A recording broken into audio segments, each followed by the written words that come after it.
Now I'm going to play Summer Swing. This is from David Sawyer. I mentioned this is going to be a bit of the drama show. The various shows I'm involved in, I'm getting them confused over the summertime, but because I'm not sure. I think I'm going to turn up tomorrow for the drama show about 8 o'clock, and I'll be for some of the wild show between 10 and 12. But there's other things going on. I'm not quite sure about it. So I'm very excited. Yes, I'm genuinely excited by Romeo and Juliet at the Northcott, because I'd sort of given up on finding bits of sound. Phonic. I'm explaining this for new listeners and people who might find this on YouTube later or just the sound clip, because I'm saying things which may be completely obvious. For example, Phonic FM is a music channel, mostly it's music tracks.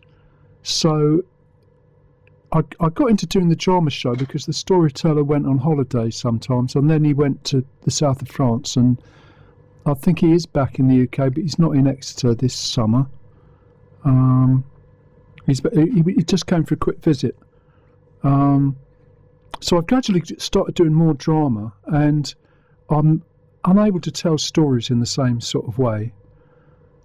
And so I rely on clips of things. And I thought that live performance could be promoted for drama in the same sort of way that a phonic benefit, for example, is promoted. So if there's a Creedence Clearwater tribute band, we play Creedence Clearwater tracks for a couple of months, and people who didn't know about it discover more about it, and other people are reminded, and some people will eventually go buy a ticket and turn up at the Phoenix.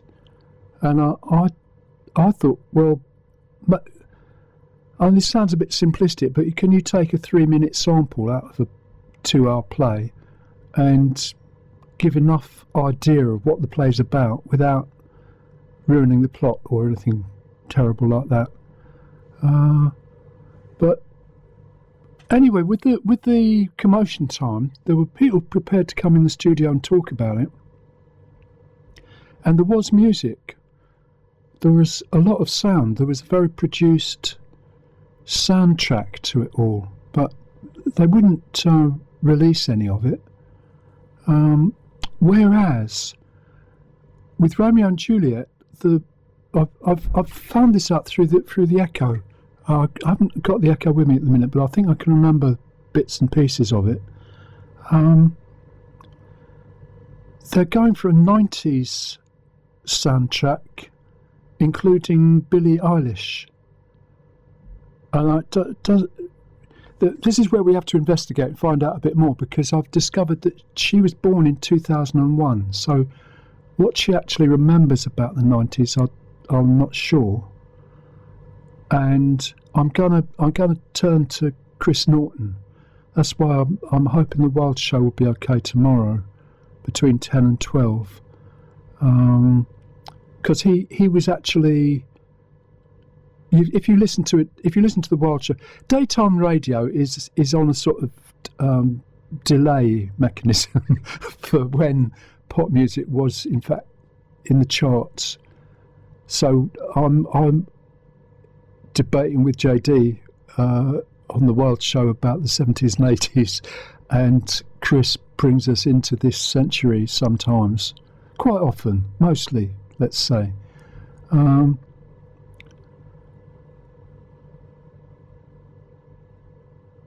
Chris will tell me more about what the 90s soundtrack might be.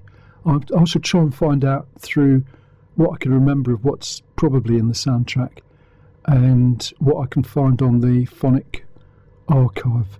I've had a look for Billie Eilish. I can't find her at all there, but I'll try some other method. We've got a bit of time. Anyway, I'll come back to that, just explaining why I'm getting more interested in the drama show as potentially connected to most of what Phonic FM is doing. And we've got, how long have we got? It's not till July, early July. So there's a bit of time to find out a bit more. But as well as that, Exeter Art Week was last week, and I did find out a bit about lost keyboards. The main one I'm struck by is the one at the back of where Make Tank used to be. I don't know why the building had to be closed down. It's open again. Whether it'll be open yet more, I don't know. But it was open during Exeter Art Week.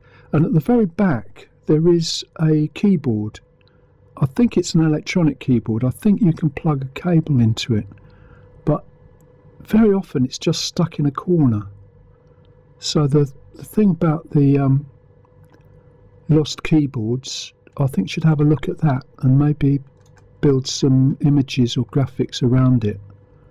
But apart from that, David Sawyer couldn't be at the performances in the what used to be the music room, what's now I think the Rougemont room, the upstairs room at the library, where there was several takes on forms of organ and electronics.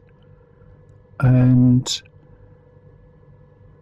he sent me a new track which I'm going to try and fit in with the idea of a sort of house band for a possible performance space in the flood prevention area, which is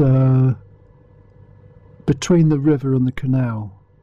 I'm pretty sure it's not going to be flooded for the next few months, and the bridge that goes over it is an excellent spot for a distance camera, a camera with a good zoom lens.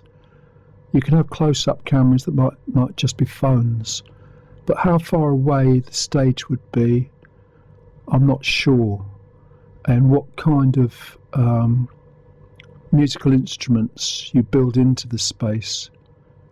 Not sure about that either, but maybe David's just going to do tracks from home, and there'll be some way of playing them in whatever spaces are available. Something like that is possible. Let's play. I hope this is going to work.